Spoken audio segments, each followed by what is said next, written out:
Unit 3 read 2 એનો last જે mental quick fix મગજ કેવી રીતે એકદમ રિલેક્સ કરવું એના જે મુદ્દાઓ છે એમાંથી છેલ્લા 3 મુદ્દાઓ.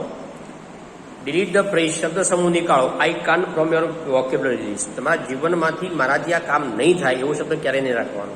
જીવનમાં સફળ થવું હોય, સુખી થવું હોય તો. It is not constructive. આ શબ્દ કન્સ્ટ્રક્ટિવ નથી, રચનાત્મક નથી. એન્ડ બ્લોક્સ બંધ કરી દે છે યોર પોસિબલ સોલ્યુશન. સમસ્યાનું ભવિષ્યમાં સોલ્યુશન થઈ શકે એવું હોય તેને એ બ્લોક કરે છે. સોલ્યુશન આવતું નથી, આપણે જીવનમાં સમસ્યા ઊભી રહે છે. આવું ન થવું જોઈએ. Second, write a few lines with your other hand. તમે જે હાથે લખો છો એનાથી બીજા હાથે લખી જુઓ. સરસ અક્ષર નહીં આવે, અક્ષરની હેન્ડ રાઇટિંગ નથી કરવાની, આપણે સ્ટ્રેસ ઓછો કરવાનો છે. બીજા હાથે તમે લખી જુઓ.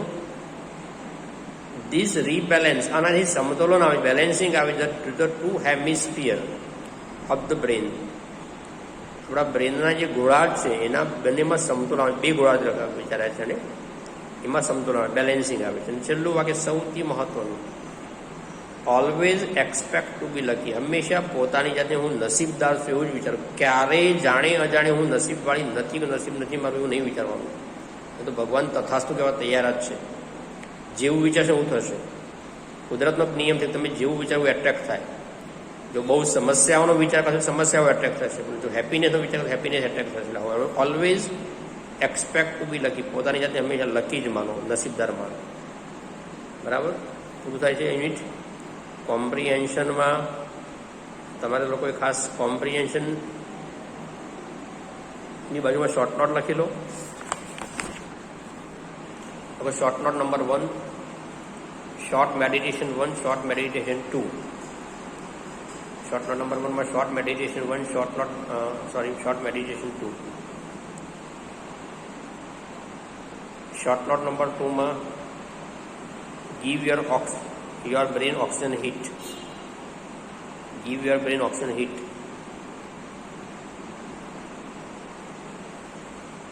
Short note number 3, the crown pull exercise.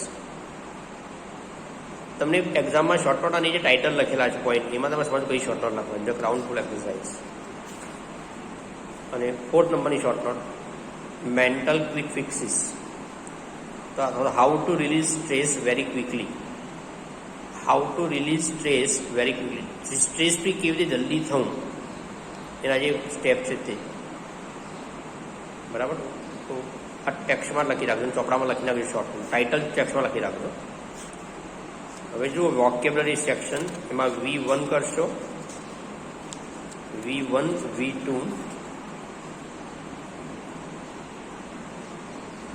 અને V4. હા, V1, V2, V3 અને V4 આટલું ખાસ કરજો. V1, V2, V3 અને V4. બરાબર. ગ્રામર સેક્શનમાં જઈએ તો ગ્રામરમાં છે functions. Talking about people and places in relation to something or someone. બહુ અગત્યનો પોઈન્ટ છે, ધ્યાનથી કરશો. Talking about people or places in relation to something or someone's. આમાં લિસ્ટ લખી લો. નંબર 1 શબ્દોનું લિસ્ટ લખો. Number 1, the same dash dash dash dash as, મતલબ as dash dash dash dash કેજે. બીજો શબ્દ લખો લાઈક, LIK, લાઈક. એનો લખો ના જેવું. પછી લખો અનલાઈક, એનો લખો થી અલગ, થી અલગ. પછી અલાઈક, અલાઈક એટલે ના જેવું, અલાઈક એટલે ના જેવું. અને પછી ડિફરન્ટ ફ્રોમ, એનો અર્થ પણ થાય થી અલગ, ડિફરન્ટ ફ્રોમ, થી અલગ. આ જે શબ્દો છે આને ધ્યાનથી તમે વારંવાર જે ગુજરાતીનું યાદ રાખીને તમારી ટેક્સ્ટમાં પેજ નંબર 35 પર F1ના 3 ડાયલોગ ધ્યાનથી વારંવાર વાંચજો. આ 3 ડાયલોગમાંથી એડિટિંગમાં પણ પેરેગ્રાફ આવ્યો છે અને એક વખત ઇનડાયરેક્ટમાં પણ પૂછાયું છે.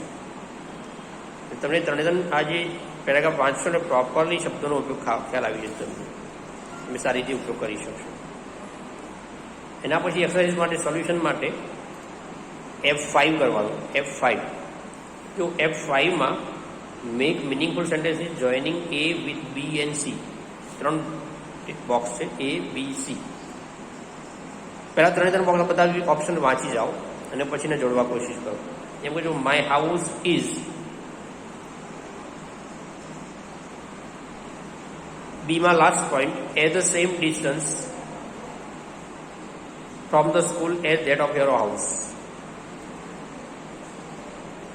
બરાબર. બીજું unlike Ankleshwar Anand is not an industrial city. Ankleshwar industry છે ત્યાં, ત્યારે આણંદ એ મિલ્ક સિટી છે. બરાબર. મેં 2 કર્યા, બાકીના 3 તમે કરવા કોશિશ કરજો. એના નીચે જો insert as as the proper place in this sentences. તમને ક્યાંક ને ક્યાંક ધ સેમ આપ્યું છે અને એઝ મૂકવાનું છે. વિશેષણ કે ક્રિયા વિશેષણ પછી તમે એઝ મૂકી શકો છો.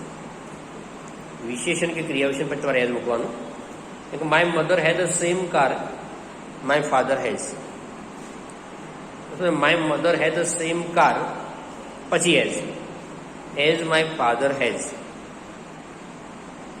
Second, I think that your sister is the same age that of Monica. I think that your sister is the same age as that of Monica. Third sentence, this is the same bike you bought me. This is the same bike as you bought me. બરાબર. F6 લખી નાખજો, તમને confidently આવડશે, સારું આવડશે. હવે page number 37 પર writing સેક્શનમાં જાઓ. રાઇટિંગ સેક્શન એમાં writing 2 there is an elocution competition. લખો ઇલોક્યુશન વક્તૃત્વ કોમ્પિટિશન સ્પર્ધા, વક્તૃત્વ સ્પર્ધા છે. On benefit of positive attitude, હકારાત્મક અભિગમના ફાયદા in your school. Prepare a speech four it. તમે જો સ્ટ્રેસના જે 2 લેસન જોયા એમાં જીવનમાં તમે જેટલો હકારાત્મક અભિગમ રાખશો એટલું સ્ટ્રેસ ફ્રી લાઈફ રહેશે. એના પર આધારિત સ્પીચ રાઇટિંગ કરવાનું છે. જો સ્પીચ રાઇટિંગના મુદ્દાઓ એસે રાઇટિંગ માટે પણ અગત્યના છે. પ્રિપેરિંગ સચ અ વે તમે you can be ask in both the way, બંને તમે લખી શકો. બરાબર. ફરીથી ટાઇટલ જો અંડરલાઇન કરો, બેનિફિટ્સ ઓફ પોઝિટિવ એટીટ્યુડ, હકારાત્મક અભિગમના ફાયદા. Writing 3 Your mother got stressed due to approaching examination of class 10. Write a letter advising him on stress management using the points in poster. મતલબ તમારા ભાઈની 10માની એક્ઝામ આવી રહી છે અને તણાવગ્રસ્ત થયો છે. તમે અહીંયા જુઓ ટેક્સ્ટમાં જમણી સાઈડ રાઈટ સાઈડમાં પોસ્ટર આપ્યું છે. મુદ્દાનો ઉપયોગ કરીને તમે તમારા ભાઈને એડવાઇઝિંગ કરતો એક લેટર લખવાનું છે. સ્ટ્રેસથી તું કેવી રીતે રહી શકીશ, તું કેવી રીતે સારા માર્ક્સ મેળવી શકીશ. જો કયા કયા પણ સ્ટ્રેસ મેનેજમેન્ટ, ટેક રિસ્પોન્સિબિલિટી, પછી બેલેન્સીસ, ફ્લેક્સિબિલિટી, એક્સેપ્ટ, પછી 3 શબ્દો છે avoid, alert, adept, physical activity, awareness અને કોર કરેજ. આ બધાનો ઉપયોગ કરીને તમારે લેટર રાઇટિંગ કરવાનું છે તમારા ભાઈને એડવાઇસ કરો. બરાબર. આજે આપણે યુનિટ 3 હવે તારી પૂરું કરી નાખીશું. હવે આપણે યુનિટ 4 પર જઈશું, તો એડજસ્ટમેન્ટ નામના લેસન. વારંવાર રિવિઝન કરજો. એટલે 12મામાં છે તો કોઈ પણ સમયે એક્ઝામ આવવાની છે, બોર્ડિંગ એ રીતે લર્ન કરવાનું. કાલે કરીશું નહીં, આજે કરી નાખવાનું. બરાબર. Take care, have a nice time.